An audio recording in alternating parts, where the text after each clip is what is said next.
Due to mature subject matter, viewer discretion is advised. A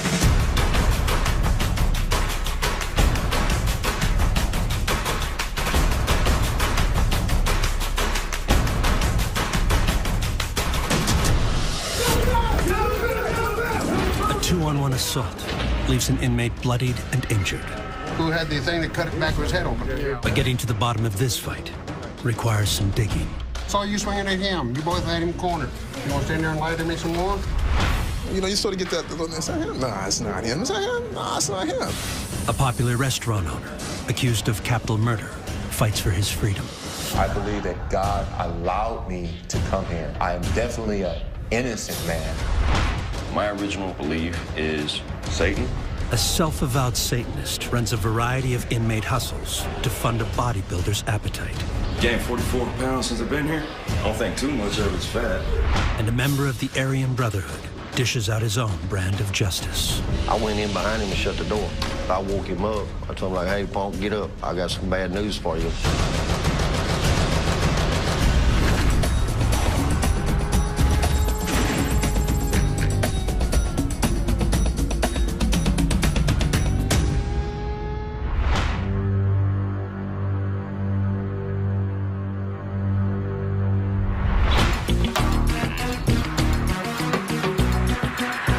San Antonio, Texas might be remembered for the Alamo.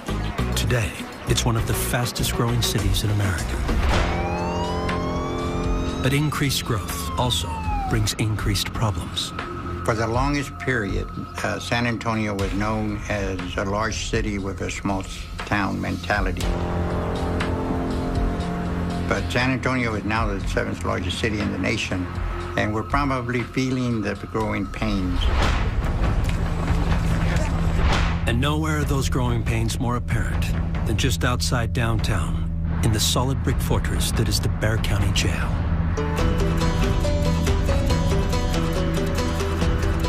It's where anyone charged with criminal acts in San Antonio or the outlying area will surely spend some time.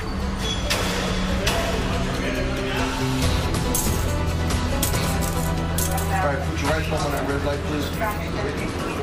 My father always said that nobody comes to jail for being nice. But one thing we have to remember is that people that come to jail have not been found guilty yet. Most of the 3,500 men and women housed in Bexar County have only been charged with crimes and are awaiting trial or the resolution of their cases. Others have been convicted and are serving short sentences or are awaiting transfer to prison. Todd Allen has been in and out of jails and prisons for the past 20 years. He's currently awaiting trial on charges of assault and vehicle theft, to which he has pled not guilty. Not a cakewalk, man. You see the knots on my head. I've been cut with razors, all right here. I mean, I got cut with a knife, man. This dude put 6 razors in a toothbrush.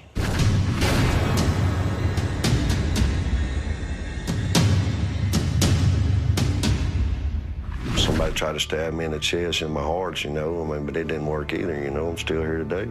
It's been rough. I've been in 2 fights since I've been in this jail in, what, less than 3 months. One of those fights occurred after another inmate made fun of Allen's personal style. I'm the only one that's got this horseshoe mustache in there, and he's calling me Hulk Hogan, this and that. I was like, okay, I got you. I said, after Trey's, homeboy, I'm gonna smash on you. I knocked him out the first punch. Coach CD. But I didn't stop me, and I knew I had to hold him down, you know, so I just kept beating on him. And then the search come in, you know, with a taser gun. The jail's Special Emergency Response Team, or CERT, was called in to break up the fight. Afterwards, Allen was given 10 days in segregation, locked down 23 hours a day with no privileges. But it's something he's grown used to. Got him a look, Johnny. You do so many years in the pen, man, ain't nothing bother you. Man, you get addicted to pain when you're in jail, you're in prison. You don't give a man. You're like, you focus on whatever. Allen's willingness to fight over his mustache is one of a seemingly endless supply of reasons inmates resort to violence. Go to Charlie, go. Another fight has just broken out between 3 inmates in one of the general population housing units. Get down! The CERT team subdues the fighters and starts the investigation. Inmate, what's your name and SID number? Name and SID number. Lomas, 284486. The aggressors appear to be Guadalupe Lomas and Luis Hernandez. Neither man shows any sign of injury. Victor Sanchez, however, will require medical attention. All right, let's go. All right, let's go. The fight should be facing the wall. Jack up. Where's he at? Bring him over here. Sanchez's most obvious injuries are a black eye and a cut on the back of his head. Sergeant Tucker, who witnessed part of the fight, now takes over from CERT in finding out what happened and why.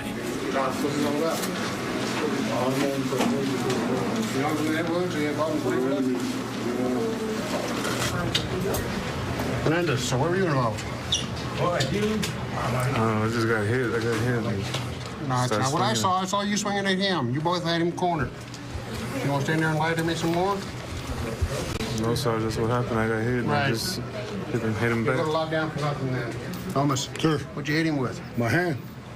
Who had the thing that cut his back of his head open? Oh, I don't know about that, bro. That you? No, sir. Right. Okay. As Tucker interrogates Lomas and Hernandez, Sanchez undergoes his medical evaluation, where an entirely new injury is discovered.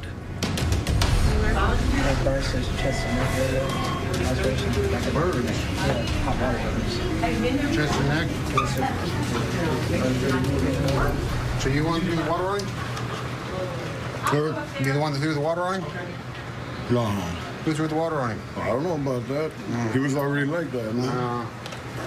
So who threw the water on him? So with all due respect, a lot of those injuries he has, they're already Those are fresh. Who threw the water on him? You gotta get a doctor to check him out. Okay, well, you both are getting charged. So, serious bodily injuries. Those burns and all that wasn't me. That wasn't it. He was already like that. The officers, the picture had already seen him for days like that. Yeah. While Hernandez and Lomas acknowledge fighting with Sanchez, they insist that some of the injuries were from another fight 2 days earlier. So Sergeant Tucker calls the officer who was on duty at the time, and the story seems to check out. It was a couple days ago. Guys in cell number 9. There was never reported on it or anything. He's both the inmates in cell 9. CG, the ones who did that eye to his eye. Can you tell me what it was on safety last time I was here? That can make it better. Where's CC? Because officers did not witness the earlier fight, and Sanchez made no mention of it or discussed his injuries with staff, no disciplinary report was filed. But several inmates said that Sanchez was in fact in an earlier fight, lending credence to the claims of Lomas and Hernandez. Numbers 18, 14, 12. All 3 inmates will be locked in single-man segregation cells for a cooling-off period of at least 24 hours. Place your hands on the top bunk and stay there till you hear the door close. Though he and Hernandez were initially identified as the aggressors, Lomas, who is serving a 1-year sentence for burglarizing a vehicle, says Sanchez started this latest fight. He came out, came to my cell, started talking, came back to his cell and wanted me to come inside. You want me to come inside? All right. I take off my shirt, open the cell door, and he comes out swinging. When he starts swinging at me, that's when I did what I had to do. Well, he turned around and threw water on me, and we started fighting. Yeah, that's why I got the burn.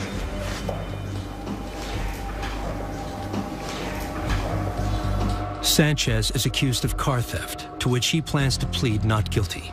A lifelong stutterer, he says the fight resulted from a dispute with Lomas when they knew each other on the streets. He was crying about $5. It was basically a stupid six-pack that he gave me, and he was crying about the $5. Oh, that was... That's old news. I mean, maybe you needed that money that day for whatever reason may be, that's fine. But next time I see you, be man enough at least to say, hey, you know what? I didn't mean it, bro, but here, I'll buy you a 6-pack. You want You crying? We're in jail already. I can't buy you no damn beer in here. Hernandez maintains he has no idea what the other two were fighting about. But when he got too close to the action, he had no choice but to join in. You know the way it is in here, it's just a reaction, it's instinct. The other gentleman, how he got involved, I have no idea. I don't know if he got hit when we were fighting or what, and he started swinging back.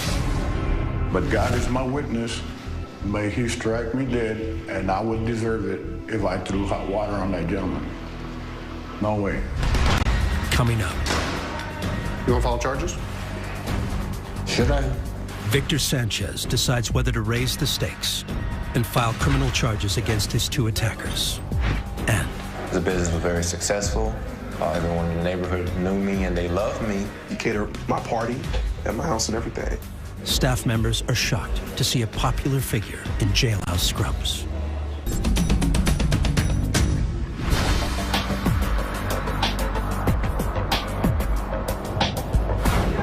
There are about 3,500 men and women housed in San Antonio's Bexar County Jail. They share something in common with each other and the staff. Unlike prison, where inmates typically arrive from all over the state, jails cater to a single county or city. So it's not unusual for anyone here to come across a familiar face. But when Officer Moore first noticed Thomas Thames, he was more than a little surprised. At first, I saw the guy and I was like, is that him? You know, you sort of get that, is that him? Nah, it's not him. Is that him? Nah, it's not him. 3 years earlier, Thames was making a name for himself in San Antonio due to the popularity of his barbecue restaurant and catering service. Being a connoisseur of the barbecue, you know what I'm saying, I thought I would kind of check it out. And the food was delicious. I mean, his brisket, his whatever you name it, he did it. His homemade sauce, he did it. On the wall real quick, man. Officer Moore's brother, who is also a deputy at the jail, was a fan of Thames barbecue as well. He came into my home, he met my kids, catered my party at my house and everything. Came over, you know, he barbecued, and everything was wonderful, it was beautiful. Like I said, he was a pillar in the community. The business was very successful. Everyone in the neighborhood knew me and they loved me. And I always show love to the neighborhood.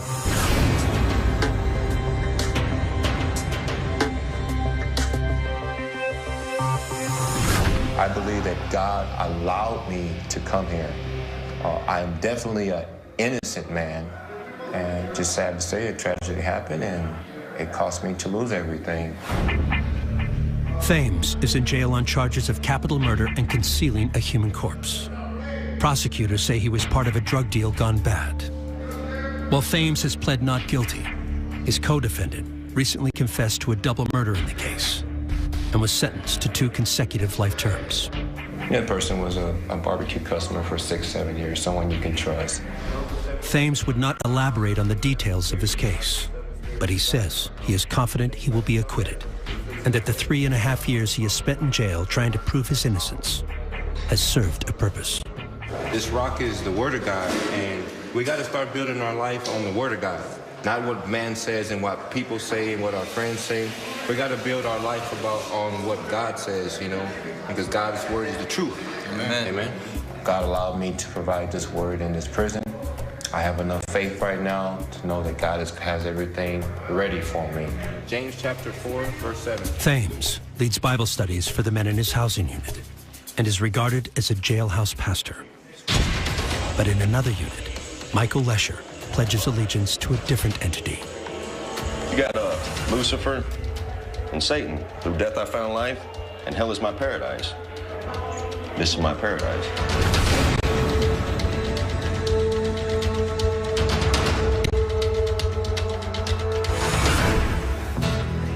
Lesher says his belief in Satanism is illustrated by his numerous tattoos, all of which were accumulated during his various prison stays. It's better than some of the scratches I've seen on some inmates, but it's really not all that extravagant. It's definitely not street quality work. It was all single needle. I was 24 when I got the tattoo on my head. The horns itself, that's just me being an outlaw, you know, just somebody that's, I guess, a little bit of devil himself, you know what I mean? At the time that I got that tattoo, I had a real strict belief in being anti-Christian. And I believe if there is a God looking down on me, he's got something looking right back up at him. My original belief is Satanism as in the original terms of the word. It just means a representation and acceptance of negative energy being there to let us know what positive energy is. You can't have one without the other. It's a balance. But in Lesher's case, his negative energy seems to have far eclipsed his positive. Me, I've been in prison my whole life. I mean, from the age of 14 to 19, I did 5 years on the state bid, 60 months. And then from 19 to 29, I did 10 years in the feds, you know, and now, I mean, my charges, I don't want to go into detail about my charge, but my charges now, 2 organized crime cases, 3 counts of burglary of habitat with force. Lesher has pled not guilty to his current charges and is awaiting trial. His repeat offender status could bring a lengthy sentence if he is convicted. And so I'm a violent criminal facing more violent charges. 3-time loser. Coming up, Michael Lesher and Thomas Thames both receive important news regarding their cases. I had a dream about God releasing me. And I don't care if they put me in lockdown or what, I'm gonna smash him. Todd Allen launches a vendetta.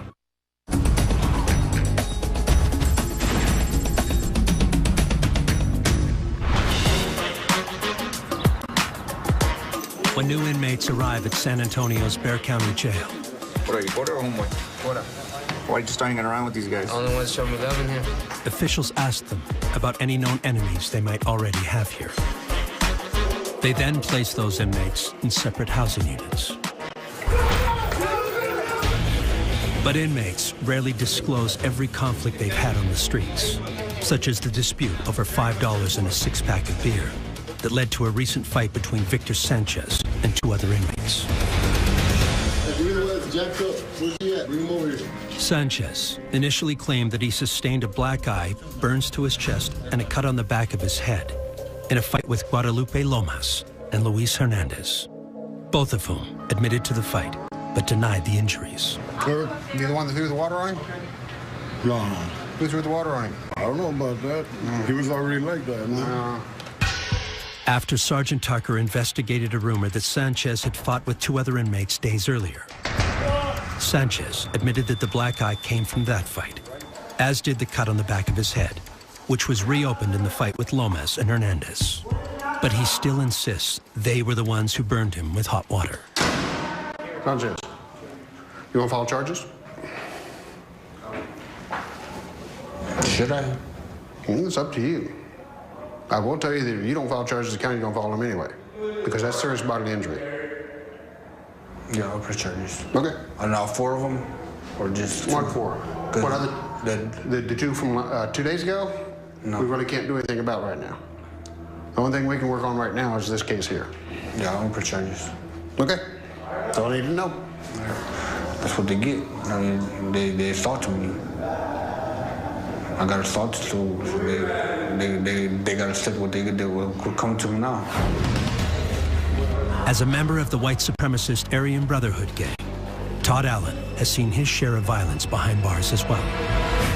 We soldiers, you know what I'm saying? That's what we was brought here for. That's what we was trained for.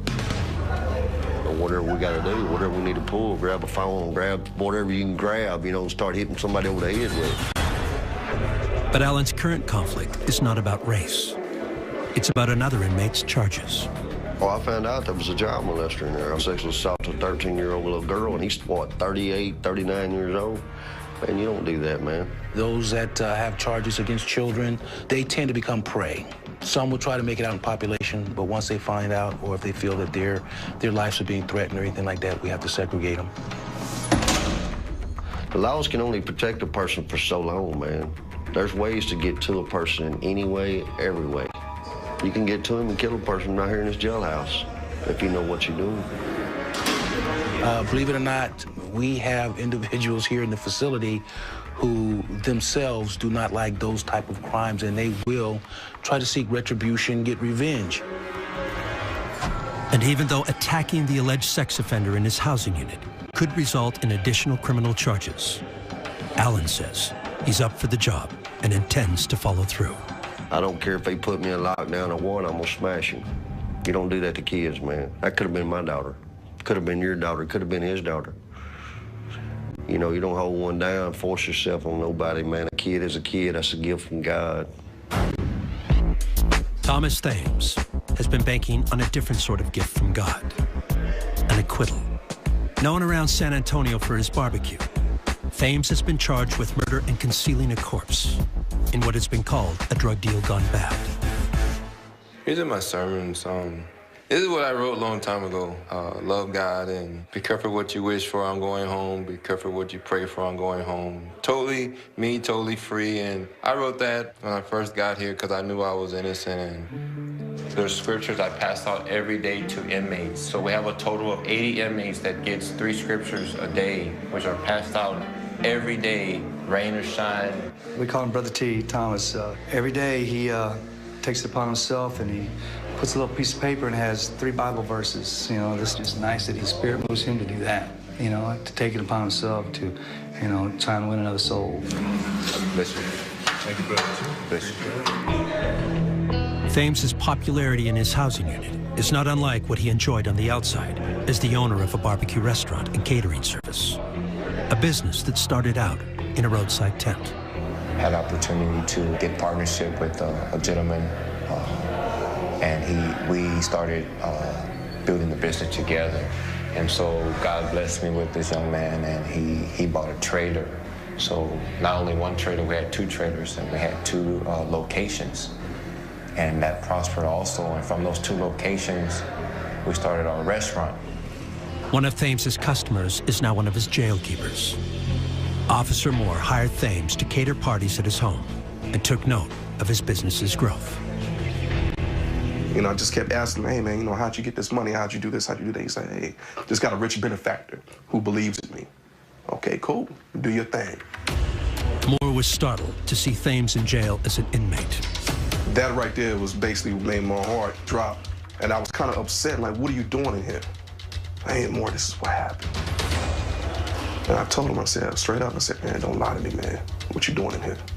And that's what he told me. Thames told Moore he was innocent. When you know the truth will set you free. And when you know the truth, you don't have to answer any questions or ask God any questions. Coming up. This is the year of release, and this is when God is going to start releasing his chosen ones. And I'm one of those that he's going to be releasing. Thomas Thames finds out if he will in fact be set free. And most people think they can't do pull-ups from it, but Michael Lesher shares his jailhouse fitness tips.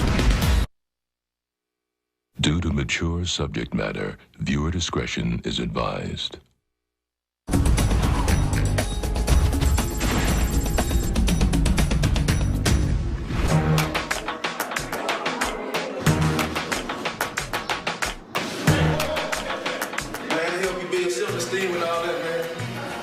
Focus up in here, huh? I'm gonna do about 3 push-ups and be done. That's for you, baby. I miss you. I'll be home soon. Every day. 500. Non-stop. You ain't did number 2. Don't worry about it. Take a shower. Oh, y'all understood, huh?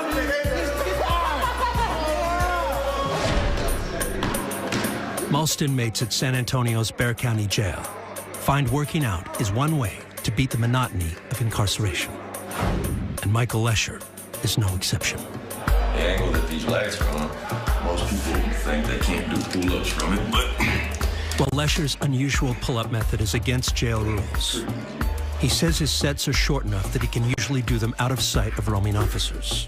But he knows he can't stay fit from exercise alone. after the workout, try your hardest to make everything that you put in your body, proteins, starches, things that are gonna be stackers, you know, body stackers. That's how you grow. If you don't get enough food, you can only use what you put in your body. If you go work out harder than that, you're gonna burn off more than what you put in your body, so you're gonna get skinnier. You gained 40 pounds, 44 pounds since I've been here. I don't think too much of it's fat, you know what I mean? So, you know, I got a six-pack, I'm doing all right. Unlike most inmates, Lesher finds the meal served by the jail to be effective and fueling the rigorous workouts that help keep that six-pack from turning into a keg. Remember, 2 slices of bread, Jess, 2 slices of bread. I understand all my carbohydrates, all the breakdowns of complete and non-complete proteins.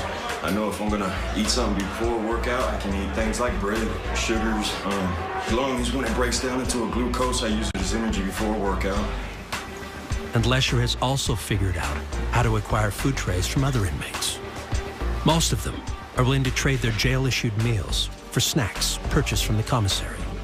And Lesher's more than willing to deal. I can get emotional about food, say, oh man, I just want candy because I like candy. I like candy, I like cakes, I like cookies. I like all that stuff too, but it doesn't do nothing for me. So when I think logically, might as well trade all that to the kids that love that stuff for all their trays. And when at the end of the day, they're hungry, I'm sitting there working out because I got enough food in my body to do it. Lesher pays for the commissary snacks through another one of his talents. What are those? These are chips, poker chips. These are all poker chips. $2.50 chips, 5-cent chips, 10-cent chips. You know what I mean? But I mean, like I said, it's up to me to survive. My family does what they can, but they can't do too much. They're retired and they're living off of a fixed income. I hustle. I mean, poker tends to be a good hustle for somebody that played it for 15 years. I feed off of it. I do what I got to do. Lesher earns commissary through one other method as well. My art, I normally don't have a lot of it because it's already sold before I did it. For instance, I have a handkerchief that I'm going to be working on. I make my own handkerchiefs out of brand new sheets. What I do is braid the edges. I braid them real nice, and then I'll put the portrait of the man's kid and his wife on there. Charge $4 for the handkerchief itself. I'll charge $5 for the design of the portrait, and then I'll charge another $5 to do the portrait on a handkerchief. So between $14 and $16 depending. Managing the dollars and cents of life behind bars is a skill Lesher has honed over his 15 years of incarceration. Todd Allen has also spent most of the past 20 years in and out of jail and prison. Now he's taken it upon himself to uphold another inmate tradition, one with a decidedly more sinister side.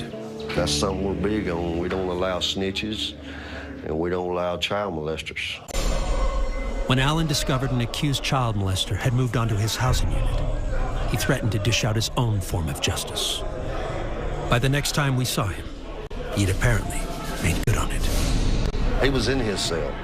I went in behind him and shut the door. And that way he couldn't run out of the cell on me. The door was automatically shut and locked. He was acting like he was asleep. I woke him up. I told him, like, hey, punk, get up. I got some bad news for you. I said, you got 3 seconds to tell me the truth, boy. And finally he looked at me, he said, yes, sir, that's what I'm here for. And I slapped the out of him about 3 times, knocked him off the top bunk. If I had a lot of time on my hands, say I had a life sentence in prison as running concurrent or 20 years, I'd have killed a guy. But Allen achieved another goal. He got the inmate to request a transfer out of the housing unit. Basically, the unit officer called me in BE and said that he had an inmate that was in fear of his safety. So I went to the unit to interview the inmate, and at that time, we sent him down to medical to be evaluated by our medical staff, where he alleges that he fell off his bunk. Without the cooperation of the victim or witnesses, jail officials were unable to issue any punitive sanctions to Allen. I'm not going to just sit here and tell them, yeah, I did do it. I mean, I'll deny it to the fullest, but if they find out any different, I'll tell you the consequences. I'll still feel happy in my heart about myself, you know. While Allen is proud to take credit for assaulting another inmate, jail officials have been sorting out who's responsible for the water burn suffered by Victor Sanchez in his fight with Guadalupe Lomas and Luis Hernandez. Sanchez blames Lomas and Hernandez. Lomas and Hernandez say the burns were from an earlier fight Sanchez had with 2 other inmates. You the one that threw the water on him? No. Who threw the water on him? I don't know about that. He was already like that, man. Why was the shirt dry? There's no water on the floor. Thomas. Sir. What'd you hit him with? My hand. Who had the thing that cut his back of his head open? Oh, I don't know about that, bro. Then he goes out and comes up to me and tells me, where's the weapon you used to bust his head open with? I said, what weapon, fool? I was hitting him with my hands Maybe he bumped his head up on the door because he had already had a cut from where they stomped his ass already. I did what I had to do to defend myself, but I didn't use no weapon to cut him or anything like that. And I sure as hell didn't throw no water. Look, it's like this. I'm not a fool. I didn't get to be 48 by being an idiot. After a disciplinary hearing on the matter, the truth finally came out. Sanchez admitted all his injuries, including the burns, were caused in the earlier fight. Even the bloody wound on the back of his head was the reopening of a cut, also from the earlier fight. The criminal charges Sanchez was going to file against Lomas and Hernandez have been dropped. But sometimes in jail, the settling of one dispute is simply the calm before the next storm.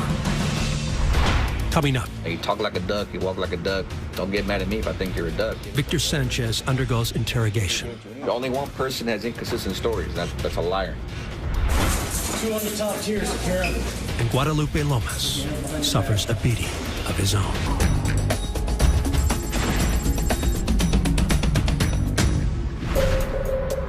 Inside the walls of San Antonio's Bexar County Jail, Thomas Thames has spent the past 3 years trying to fit his 6'9" body onto a considerably shorter bed. The former basketball player and barbecue restaurant owner has also been fighting charges of murder and concealing a corpse in a case described as a drug deal gone bad. I had a dream about God releasing me and opening the gates of heaven, open the gates so I can be out. And that's the picture right there I have that's on the wall. This is Jubilee. This is the year of release, and this is when God is going to start releasing his chosen ones. And I'm one of those that he's going to be releasing. And according to Thames, his statement is no longer one of faith, but of fact. I was called to court unexpectedly. I went to court and paperwork's already ready. I didn't even know that I was getting my case. I knew it was going to be dismissed, but I didn't know when. So when I went to court, paperwork was ready to be dismissed. And so it didn't even take me, it took me seconds, or it took me 5 minutes to get my case dismissed, but I had to spend 3.5 years for what it only took 5 minutes to do. I should be leaving any day. Today, tomorrow, Wednesday. I'm just waiting on paperwork to be cleared up. As soon as I get out, my job is to preach the word.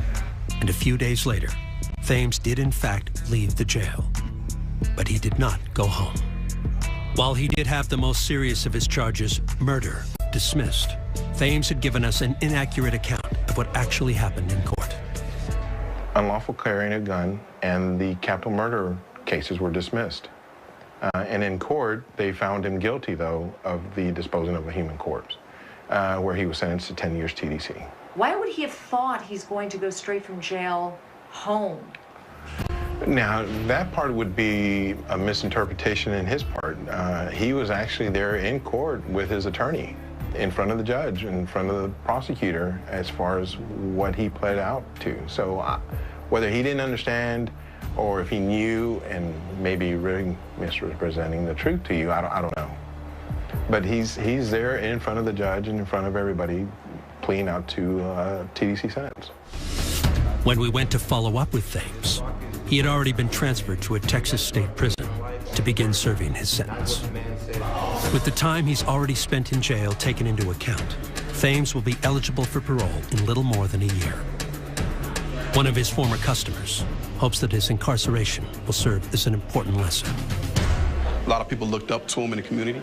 You know, I want him to get back on track and let them know that, you know what, these chances, you know, are given to you for a reason. You know, you can't mess it up. If you mess it up, you know where you're gonna go. And now, one of the jail's gang intelligence officers suspects another inmate is not being truthful about a particular aspect of his life. The inmate is Victor Sanchez. Officer Rodriguez has received a report that he is an operative for the Mexican Mafia. Well, your name came up in a report, Victor. You don't know the report I'm talking about? Roughly 20 days ago? Fear for safety? Me? No, somebody else was in fear of you. You know anything about that? Okay. The report says that this guy's in fear, saying that you and a bunch of other inmates are basically strong-arming him and other inmates within the unit, and that you're ex-Mexican Mafia. Now, the problem with this report is you also have a history of being identified as a gang member in the past. But I'm not a Mexican. I understand that, but why would this inmate say that about you? The thing is that there's 44 inmates in that unit, He has 44 people to pick. He identifies you. Why would he do that? I don't even know who he is. It doesn't matter who he is. The point is that he identified you. I'm not doing nothing. I'm not doing Obviously, something's happening in there if he's identifying you. We want to go ahead and try to weed out the major prison gangs from general population because these particular gangs are predatory gangs and they prey upon the weaker inmates in the facility. We want to get them out of population so we can go ahead and make the jail as a whole a safer place for both inmates and staff. So you understand what I'm telling you, right? I'm going to lockdown or something? You probably will today. Well, why? If I didn't do that. Your history of being identified as a gang member in this recent report, my job is to figure out where I'm going to house you at. That's what we're talking about. But I'm not doing nothing. Why should I go locked down if I'm not doing nothing? You can look at my reports. I am looking at your reports. I'm not getting in trouble. I'm not getting write-ups. But we just talked about a report you were involved in where an inmate identified you. Why should I go locked down if I'm not doing nothing? So why would you think this guy would identify you as a member of the Mexican Mafia if you're not doing anything? Who is he? It doesn't matter who he is. Why would he say that about you? To put me locked down, that's exactly what y'all trying. Why would anybody do that to you? You owe money in there? What's going on? Why does somebody want to get rid of you? I don't know. I don't have no response to that because I don't know. I'm not Mexican Mafia. I'm nothing. Man, you look at me, man. Officer Rodriguez then changes course to ask Sanchez about the fight he was involved in with Guadalupe Lomas. You got in a fight with two guys, didn't you? Or one guy? Yeah. What was that about? The money. We're talking about drugs here? What are we talking about? No, it's just money that dude owed me. How much you owe you? He owed me $50. $50? For what? For fixing the car. Yeah. So when they did the investigation, you told them it was over beer. It was beer, too. Well, which one was it? It was beer, and it was over the car. That's all I told him about the beer. But I'm not doing nothing wrong. The only one person has inconsistent stories. That's a liar. Flat out. I mean, we're both grown men here, right? There's no point in beating around the bush here. You've been lying in the past. Why on earth would I believe anything you tell me at this point? But I'm not a Mexican Mafia. So here's what I'm seeing. You're identified as a member of the Mafia and population. You know, you talk like a duck, you walk like a duck. Don't get mad at me if I think you're a duck. You know what I mean? Still, without concrete proof of Sanchez's gang affiliation, Officer Rodriguez has no choice but to return him to general population. We may need to go ahead and keep a close eye on him in population to see who he's talking to and to see exactly what his exact ties were outside of the facility. And as a result, if we can do that, if we do our job right, we might be able to identify not just him, but maybe more inmates that are aligned with this gang and get a chunk of them out of the population. While staff will watch Sanchez for any ties to the Mexican Mafia, his former nemesis, Guadalupe Lomas, might have just had his own run-in with the gang. Lomas is currently serving disciplinary detention. A couple days ago, he was involved in assault. Inmates were out on their day room hour and took it upon themselves to assault inmate Lomas. Put your hands behind your back. The inmates who assaulted Lomas would not appear on camera, but were sent to disciplinary detention and could possibly face criminal charges. No one knows the reason why they assaulted him. It's allegations as to why they did it, but no one knows for sure why he got assaulted. What are the allegations? Mexican Mafia. Supposedly, the young guys probably trying to make a name for themselves and took it upon themselves to assault Lomas. Lomas, despite his injuries, would not give authorities any information about why he was assaulted. So for now, he will be treated for his wounds and transferred to another segregation unit, away from his assailants. Coming up, Words of a warrior.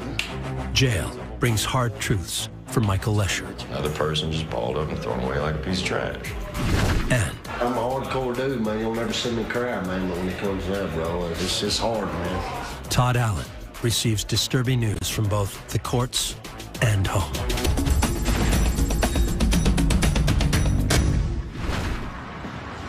Was the words of a warrior. Hold close, The words of a warrior, I trust most. The words of a warrior. My family, my friends, my homework on everything I know to prove they've been wrong. And it is so true when they sing that song. Everything that you do comes back tenfold. A product of a bad life in a bad land can only make one thing, that's a bad man. What I have become, people cannot understand. A demented little cracker with a messed up plan. I wanted to be the first white rapper, you know what I mean?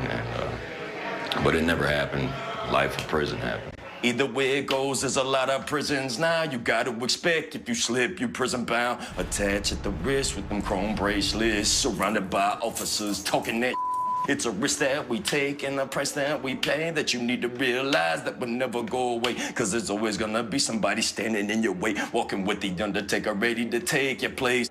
Michael Lesher has spent half his life behind bars and is now facing 3 counts of burglary of a habitation with force and 2 organized crime charges. The words of a warrior, words of a warrior. He has just turned down a plea deal for 25 years in order to go to trial.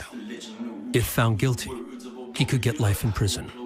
The words of a warrior, I trust most. If he's set free, he'll have a different set of challenges. I don't know what to do in the free world, and nobody's willing to tell me this is how you gotta do it. I don't know how to pay light bills. I don't know how to pay our rent. I don't know how to do a W-2 form. Nobody went out their way to teach me. So it is what it is. Another person just balled up and thrown away like a piece of trash. Another life ended before it ever started. While Lesher awaits his fate in Bexar County, he's made friends with another inmate who could also be looking at a long sentence if he's found guilty, Todd Allen. Allen was recently transferred to Lesher's housing unit. A short time later, he took part in the jail's underground tattoo trade and got some new ink to honor his gang. Yeah, I decided to go ahead, man, do a little different look, you know. This one right here is AB2. It's some gang-related, you know what I'm saying? 5-star crime represents us, the Bear Brotherhood. For the 3-leaf clover, you know, it's a shamrock clover, and the lightning bolts, it goes with it too, man. It's all, just it represents, man. Allen also received something new from the district attorney, a plea deal offer on his charges of assault and vehicle theft. Because of his past record, Allen could face significant time in prison if he were found guilty in trial. They offered me 10 years on both charges, and I'm like, hell no, man. You get it down to 5 or less, I'll sign, man. Though Allen is holding out for a better deal, he is anxious to leave the jail because of yet another piece of news. He just got word that his mother is gravely ill and fears he will never see her again because she lives far from San Antonio. She's got lung cancer real bad, you know, she's in and out of the hospital, pneumonia, she's on oxygen, breathing machines. Man, you know, even though I guess people think I'm cold-hearted, looking at my tats, and and in a way I am. But I want to be able to see my mom, you know, before she does pass on, you know. If Allen quickly accepts a plea deal, he could request a prison closer to his mother's home and possibly see her again. Since I've been in the hospital so much lately, it scares me. I was in there 14 days of February with pneumonia. I almost died, so, you know, just ask God forgiveness, he'll help you. And one of the other letters she wrote in there, you know, she said, I'll never forget you, you always been my baby boy, you know what I'm saying? If he doesn't accept a deal, he might have to be acquitted to see her. And even he feels that's a long shot. She's a real good woman, man. I've seen her go through hard times and bad times, take beatings. I'm a hardcore dude, man. You'll never see me cry, man, but when it comes out, bro, it's just hard, man. And knowing you being in here, you know, I said, man, just to see her one more time, I'd take 5 years. I might even take the 10 piece, I don't know. I feel like when I lose my mom, it's over. She's special to me, man. She really is.